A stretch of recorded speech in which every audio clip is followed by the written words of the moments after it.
we're going to make a flower shaped pincushion. All right, I know this looks big in a minute considering. Oh, by the way, look, here I am sporting my brand new pincushion. So anyway, how are you at cutting circles? Now, naturally, you can get something that is fat enough to draw a line around.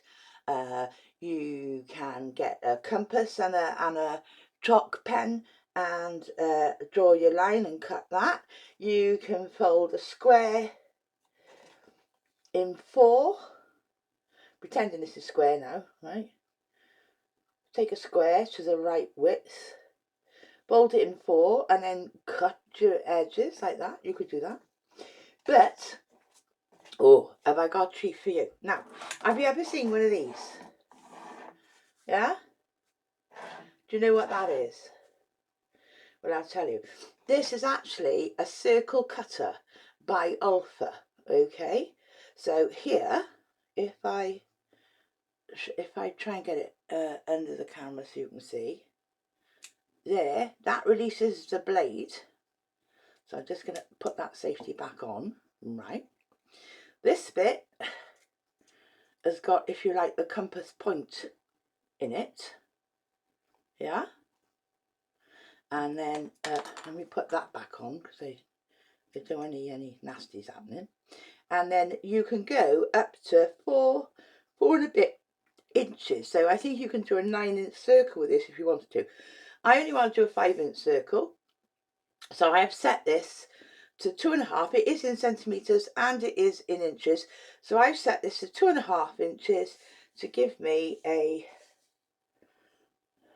yeah, as you can see, a 5-inch circle. All right, so let's see if we can get this to work again, because I want 2 of these. So as you can see, I just cut it out of there. All right, so I'm going to move that forward. Let's kick that. Move that forward so that you can see it. And you can see where I've just cut that circle from. Finding the centre of my work, because so obviously I want to go quite close to that one, and I want it to be, you know, I want to waste fabric. So now I need to push hard on the centre pin to really push it into, I've got my other cutting board up, and I've really pushed that in there nice and tightly. Pressing this guard to let the blade free, and then I am going to trying to keep my fabric nice and straight. I am going to go around my circle and stop. Take it out, and there's my circle. Okay, so that's a very easy way. They still sell these. Let me just put the pointy bit back on. I went to the cupboard to look for a compass or something like that so that I could do it. And then I found this, and I really forgot I had it. Let me just put that blade away. Okay, so you cover the blade so it's nice and safe again. I really forgot I had it. So now I've got 2, hopefully, perfect 5-inch squares. Because I am gonna make this the same pattern top and bottom, because it's going to be a flower. Yeah, I will need to, you know, the way we did this one, I will be cutting some circles of batting, different types of batting, to put in the centre of this, which I'll do off camera because it just takes time. Now let's get back to making the strap. If you've watched me do the square one, then you'll have seen all this. So no need to watch this bit. I'll give you a time stamp to move on to. But if you're just looking at this one, then you need to know this. Naturally, the simplest thing, let me just shut the door. The simplest thing is to have 3/4 of an inch elastic in the first place.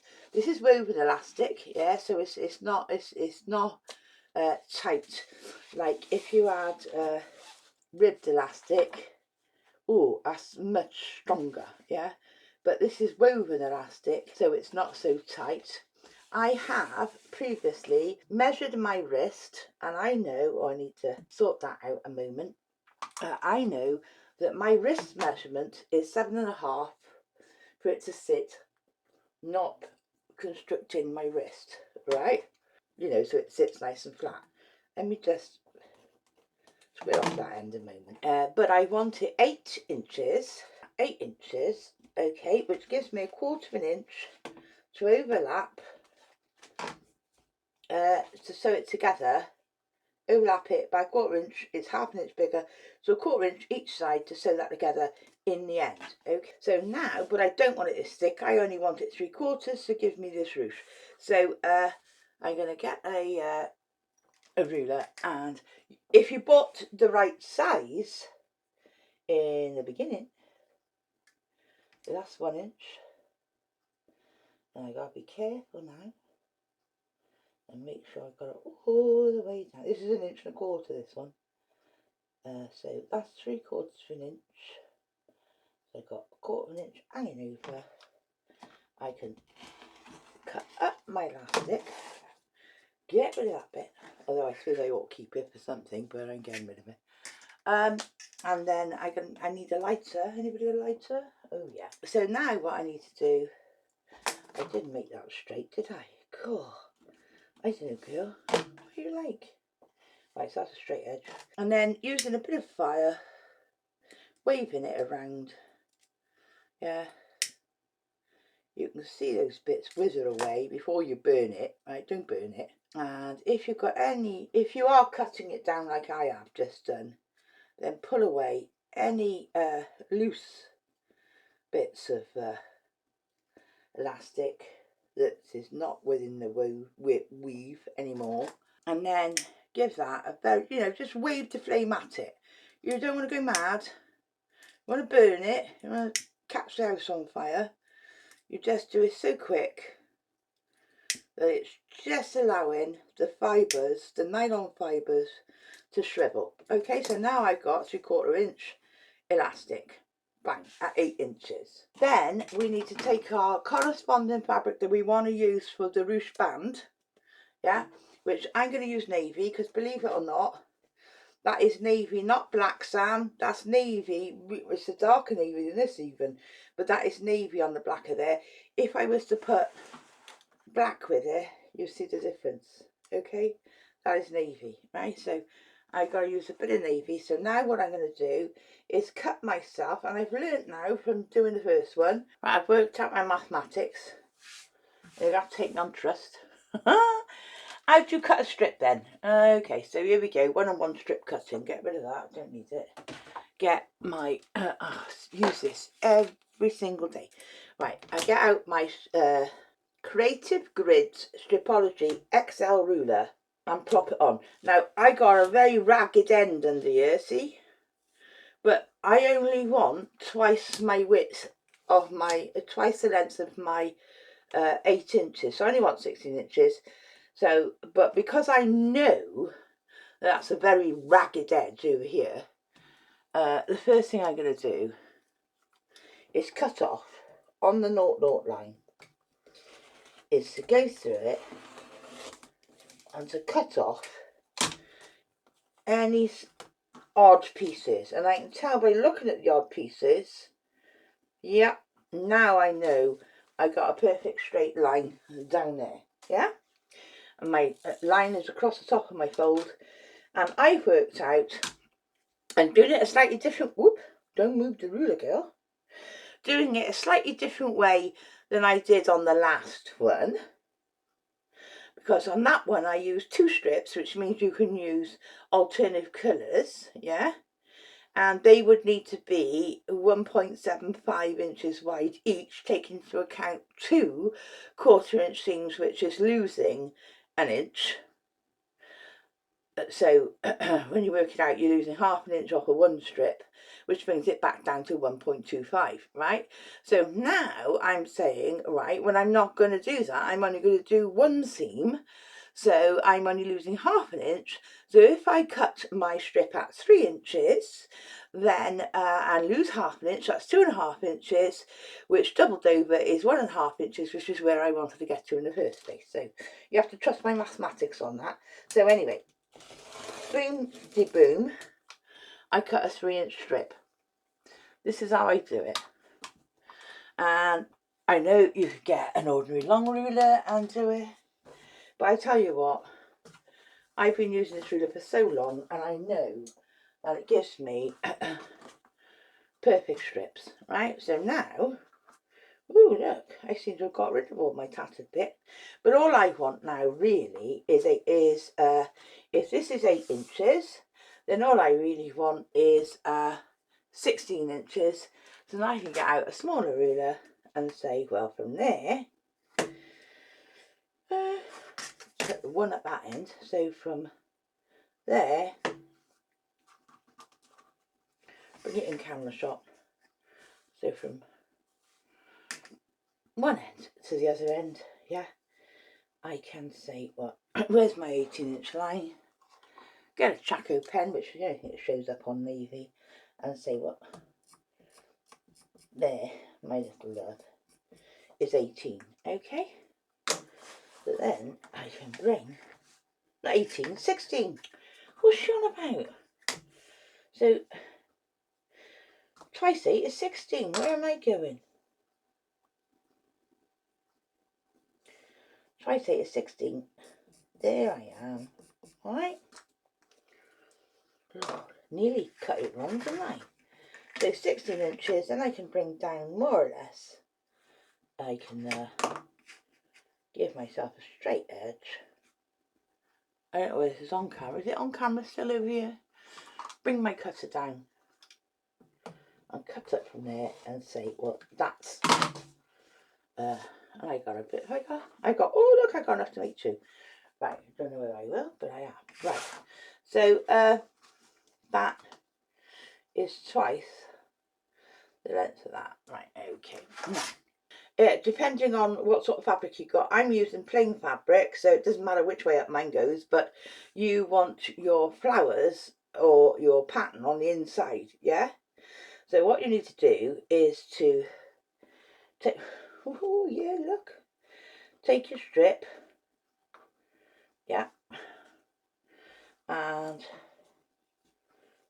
yeah, keeping your raw edges together, bent pins, awful, pin it down,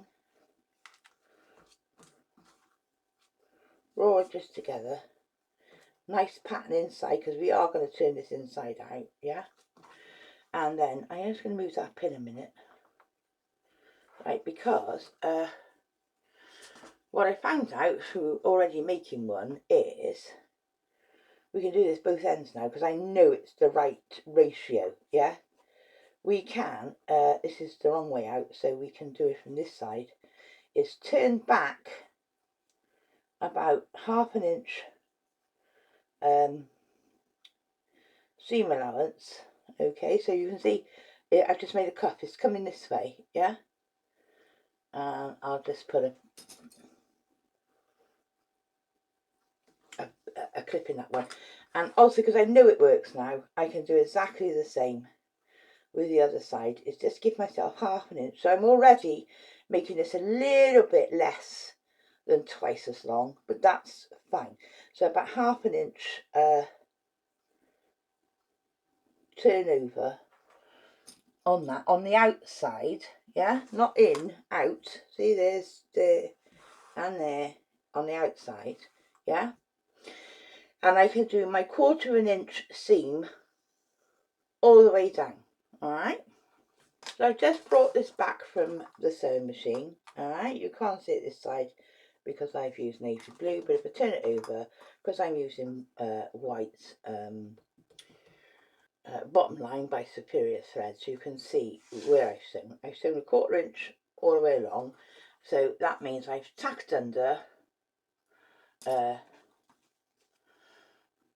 those neatened edges, so you know they still are, but they're tacked under inside out. I can get rid of my pins, Oh, forget got me. What's that? Right, look, marvellous. Right, and then we need to get a turning tool, and this time I'm going to try and make sure I do it under your nose, because last time I don't think I did. Right, so oh, that's navy blue as well, don't help, does it? So what do? I pop my turning tool, a nice big fat one, in to the bottom, come up to the top, yeah, but then I'll take a bit of that with this. I take a bit of that seam allowance and say, no, get in there, yeah, and start get a tension on it, which allows me to start pulling the ruffled effect back over the tool. Now once I've got so far, yeah, I can pull out the tube, grab hold of that end, and then just whiz it back, alright? Because I don't think you saw that last time, yeah? So now so I think what I will do now is go and press that, and press it with the seam in the middle, which will be on the which will be on the inside, okay? So then taking my bit of elastic, I'm going to put a safety pin through one end. Okay, just clip on a safety pin. Alright, now this is quite nice stiff fabric, so I'm just going to get the safety pin in, and because this is, I'll do it under the camera, because this is really nice stiff fabric and we've got plenty of space to work with, I should be able to just dodge that in. So as I'm doing this, then when I get to the end, I want to keep at least a quarter inch out, so that I can just pop about a quarter inch out, so I can just pop a clip on there to hold it while I deal with the other end, which is actually working as you do. You see it start to ruche up now, so I'm working the safety pin through to the other end. Alright, and you can see the whole thing is beginning to ruche up. So when I get to the other end, making sure I don't get trapped underneath that turning, alright, I can bring the fabric down,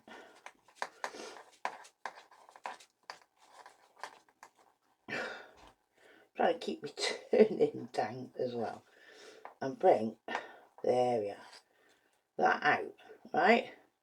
So then what I do is I get a really big pin. I'm sorry this is navy blue as well, but I'll just go through the elastic like that as a T-bar, right? So that quarter of an inch cannot disappear. This quarter of an inch is doing all right because it's holding up the other end. So that's our strap made so far. So to get nice and close, I suggest you put a zipper foot on so you can get nice and close to what you want to do. Put all of any material that you don't want out of the way, all right?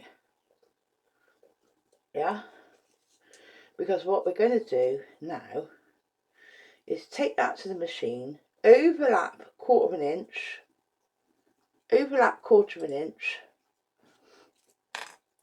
all right, and so back and forth, back and forth, back and forth as many times as we're happy that it is secure. I have not done this very tight, just pulled everything back out of the way, and as you can see, I hope, I have not done this very tidily at all, right? But as long as when you give it a really good tug, it ain't going to move, that's good enough, because now it's going to get covered by all of this. So have a look, take a view, both my ends are turned under, so, and they should be roughly about the same size. Okay, but take a view which you think is going to be easiest, And I am just going to move some of my ruching around so that that comes over the top. Yeah, bring some of your ruching around, so that is going to come over the top and hide that seam. Okay, and I know this is a bit fiddly, so bear with me, because we needed to come up and hide that seam. And then, so it's down there now, at least about a quarter of an inch.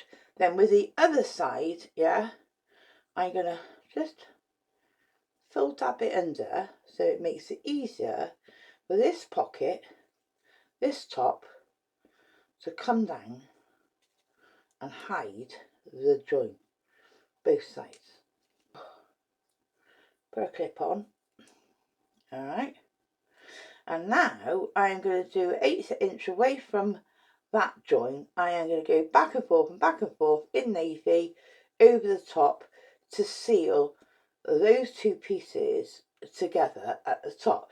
Now, remembering, I know you don't have to be as neat as everything, because this is going to fit under our pincushion at the end of the day, but you need to make sure it's nice and secure. Then we're able to move the ruche around to suit ourselves, but we want to keep, I might move some back this way. I know, you know, it doesn't matter, you can always, like this one, you can always readjust it once it's made. But that bit there now, because I got where I put the elastic together right there, that's where that is. So that bit there is the bit that we're going to sew under our pincushion, which you'll never see once we're done. So that's our, oh, and obviously you need to pop it on. There's my seam, yeah. I'm just popping it on and just testing it and saying, well, you know, how's that feel? Is it too tight? If it's too tight, it's a bit bloody late now, isn't it? But, you know, that's fine by me. Okay, so I'm ready to go now with the rest of the pincushion. Just have to show you my toy one more time.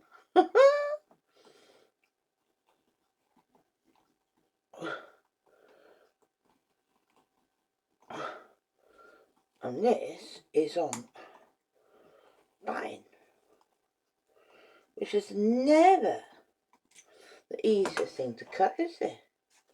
Boom, boom. Right, have I got enough? I've done some, as you can see, but what I've done is concentric circles. Right, so I got a couple, these ones are 4-inch, 4¼ inch circles. Then I did some, this is beautiful fleece actually. Then I did some at 4-inch, right? Then I did some batting at I did that at 4-inch as well. And then the last one I've just done, I changed the dimensions, and that's at 3½ inch. Right, so I've made myself a little pie stack, haven't I? Yeah. I'm hoping that's enough. Of course, you can just take toy stuffing and stuff it, but I want some protection by this thing so that the pins do not ever stick in me. I looked it up for you to make sure that they do still sell them. I'll put a link. Amazon ranges between £7.99 and £10.99. I think they got newer versions out because this is quite a few years old now. I think they've still got this one, but they've got other versions out now. Let's get our circles. This is the fun part now. First off, we need to put these together and sew a 1/4 inch all the way around, yeah, and pin it. But we need to leave a gap. Now, if I take that as the right way up, yeah, then I want to leave a gap, and I can put the pin in so I know, like, stop sewing there, right? I want to leave about, because I've got to get these in, yeah? I can curl them over and flatten them out. So, yeah, even there, see, I want to leave a gap, which is roughly, how do I figure that out? I also like to do it the other way, to be honest. Right, so I want to leave a gap when I'm sewing these two together. That is like, if I took it pin to pin, at least 3 inches wide as we go round the circle, yeah? So I've just sewn that together. I can take out my, oh, obviously back stitching front, you know, where it started and ended, yeah? So now I can take my pins out, and I've got this 3-inch gap here. We can turn the whole thing inside out, the circles inside out, yeah, hopefully, yeah, and take a nice turning tool, clover, this one, take a turning tool and go around, gently go around, pressing, pulling out that rounded seam. And when I'm satisfied that it's nice and round, I will turn under. It's difficult to do on camera, it's easier to do when you're at the iron, but I will turn under that 1/4 inch all the way around, yeah? You can put some grips on it, you can put a pin in it or whatever, right? But I will turn under. It's a bit more difficult when you've got a round seam. To match that seam. And this is a bit fiddly, but this is what we need to do. So I've just come back. I mean, that's not the neatest of edges, but, you know, it doesn't matter as long as, you know, you've got this turn, which is going to help you at the end, all right? So let's just get rid of these pins. And now, here is the thing. How do we get them in there? How do we get this lot in there? Now, I may have too many here. I don't know. Okay. It's definitely smaller than the outside that I want to use. Whichever way up I want to use. Definitely smaller. So it should fit. But it may not, because as it gets bigger, so the material gets pulled up. So I'm giving it a go with all of them at the moment. And we'll see. This is a bit of a case of, well, let's just see. And now you can see why I needed to have. I'm going to put my thumb on the last one, the last layer. So I'm getting it in there. Oops, here we go again. I did this and I was talking to myself because my camera wasn't on. So I did eventually get it in. I haven't changed a thing, yeah. And what I then did was, obviously, because we've got our threshold of where we turned under and ironed, yeah, I then went round and all I've done is just pinned the opening shut. Okay, so now if you were like really good at hand sewing and it allowed you to do it, yeah, you could ladder stitch this shut and it would look like this seam then. Look exactly the same all the way round. I'm not. I'm going to do it under the machine using a zipper foot so I can get as close as I can to the edge all the way round. It looks to me at the moment, and it probably looks to you, that it's quite thin, yeah? But remembering when I start to, and I will be denting this in like a flower, it's gonna bulk up, I hope. I'm hoping it will. Alright, as I say, this is a new project for me. I've not done one before, but I'm hoping that I put enough in. I just am hoping that will fluff up a bit more, right? And I know it looks big, but again, as I say, once these petals start to come in, it's going to start to shrink in the width. So I'm going to go sew that and we'll continue. So here's a dilemma, right? So I've sewed and closed over my edge. It's not a brilliant edge, but remembering what I intend to do next, it's going to get pulled in. So I was looking at threads and I hoped, these are all from Peter Rabbit that I never used because I always digitised my Peter Rabbit and used normal embroidery thread to do all my work. So I still got all the Peter Rabbit colours, but it did not give us a navy blue, the little sods. So and I looked at using Magnifico even with a few strands, and then I thought I don't think it's strong enough. And then I looked at using Isacord. That's not really navy, but then I thought, no, see, that snaps too easily. So I come back to embroidery thread. So I was given the colours that I got on here, I was left with these, and I thought that red is too red, that pink is too light. So I come back to this sort of like rose colour, I suppose, yeah. I've taken the length of it and I have split it in half. So that is 3 strands, all right, and that's 3 strands. Okay, there's 6 strands in an embroidery thread. So I've split it into 3 strands. What I'm going to do next is, what have I done with it? Thread magic, yeah. Now a lot of people do use this and a lot of people don't, right? So but it's just you just sort of like bury the thread into the putty and drag it through, right? And this does condition you. It's a thread conditioner, okay? And then I can give the thread a twist, and that thread conditioner will stop it from all coiling up and being a nightmare to work with, all right? So I just conditioned that thread.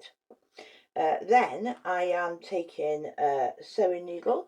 I use John James. They've got extra large eyes, which enables you to get a thread like this through the eye. Okay, so I do have to use, so that's 3 strands that I'm putting through there, through my clover. This is a clover again. Right, so I have, yeah, got that. Don't lose the other end.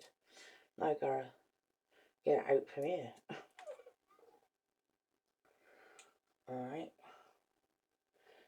Okay. So now I've got my John James extra large eye threaded with 3 strands of very cheap embroidery thread. Well, decide which way up is the best way, and I think that's the best. That's the bit I want looking at me. So from underneath, I'm going to lean down now because my back is killing me. Right. So from underneath, I'll go in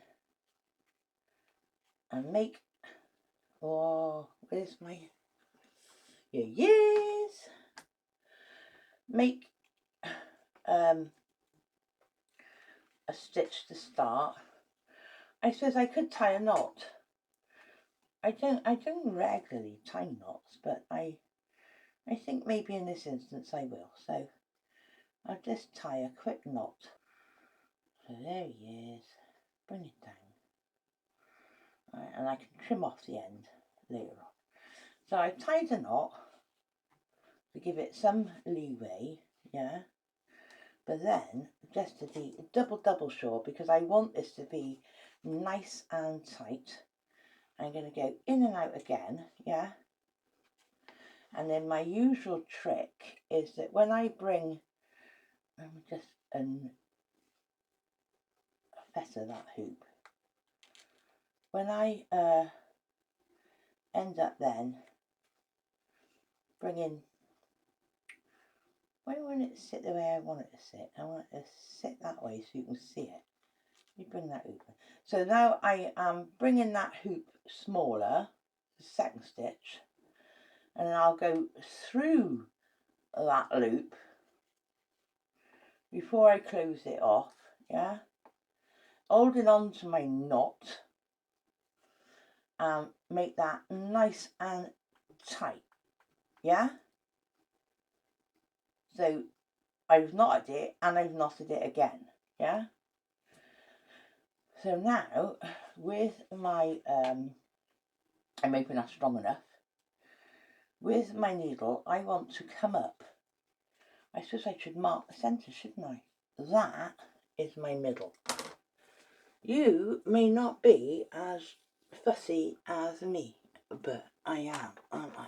Yeah, I really am a fuss pot. That's navy blue. That's not going to help me. I can't find me white. Oh, here's my white one. Right. Here's my white chalk. So if I just put a white dot in the middle, that's what I'm aiming for. All right. So when I come up from underneath, yeah, and remember underneath is going to get hidden. So when I come up from underneath, what I'm looking for is to come up in that dot in the middle, right? Okay. I'm bringing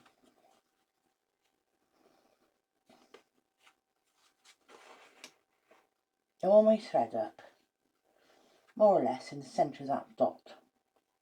Now, I want to split this into 6 petals.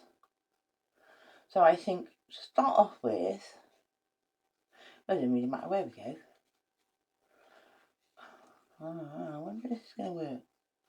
Yeah, I am going to go from the middle around the outside and back up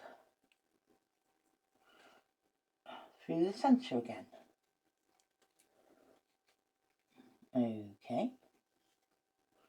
So I just wrapped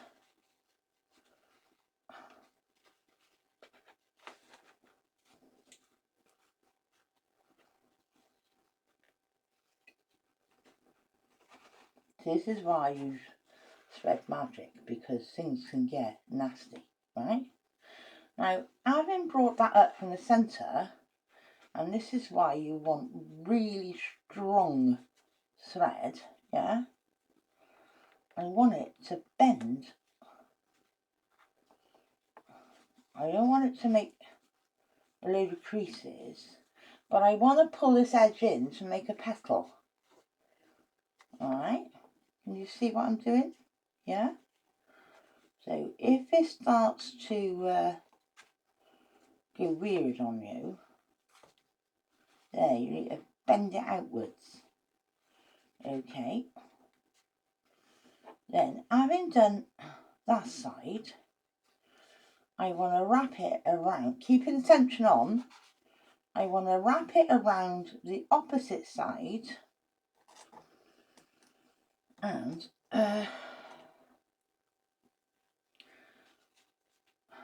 take another loop on the back, just, you know, just a stitch through the back, yeah, to give me something to work with right now.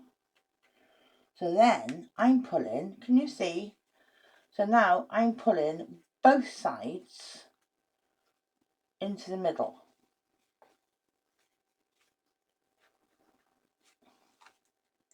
I'm not sure, because this is the first time I've done it, I'm not sure quite how tight to make it, but I'm making it fairly tight. Now, while I got it fairly tight, I'm going to hold that, it moved in. Right, so I want it to come this way, to be honest. While I got it nice and tight, I'm holding it nice and tight, I am now going to take, when I get hold of my needle, another loop through the fabric underneath. There's another stitch through it underneath. Alright. And this time, oh, tough. And this is why I use thread magic. I stop things getting nasty, which it just has. It's very, very cheap. Right. So before that loop disappears, yeah, I want to go through that loop, but I don't want to do it yet because I've lost my tension. So I want to pull my tension back again, make that loop smaller, and then go through the loop with my needle, alright, and pull it tight. So I made another knot, alright. So now, before I go any further, can you see I'm pulling in these petals to the centre, and I've knotted it underneath so it can't move. I am going to come up and do exactly the same thing. So I'm going to go from, when I come up in the middle, I'm going to go from there into the middle again, back up and over here, and do a knot at the back. And then I'm going to go from the middle, back up over here, and go back down the middle and back up again and go over here. So I end up with 6. Righty-ho, so now let me just grab this up. I finished off doing the spokes are like a wheel, yeah, and I showed you how to do it. But as I did it, I kind of turned the edges, you know, if there was a bit of a sort of crease in it, I'm turning the edges under. So I'm making a bit of a, this is becoming a little bit more rounded. So underneath, the backside of it is concave, yeah? And then that stops you getting like your ruffles or pleats, or, you know, the top looks smooth. And it doesn't matter if it's a little bit concave, that's fine. Then we take our wristband that we made, and there's the flat part of it, all right. And what we need to do is to attach that flat part where our seams are to the centre of our pincushion. And what I do then is turn it inside out around the pincushion so that it's in, you know, you can say, well, that holds it for you as we're doing it. And then we're going to sew about 1/4 of an inch above and 1/4 inch below. So I will go in and out and in and out and in and out by hand, down the sides, and then in and out by hand, and up the sides to do like a box. As I go through the wristband material, I'll be picking up the underneath material so it's nicely secured to the back of the pincushion. But before I actually start to sew, I have taken a length of cotton, I've doubled it over and put a knot in the end. Can't see it, but there it is. Okay. And now I'm going to get my thread magic, which is a thread conditioner. Some people use beeswax. Okay. I happen to really, really like thread magic because it does not, it's it's a bit like putty, but it doesn't leave any stickiness on it. It just conditions the thread. So I just put, as you just saw me, I put the thread through the middle of the block and then pull it through the block. So the entire threads now have been through the thread magic.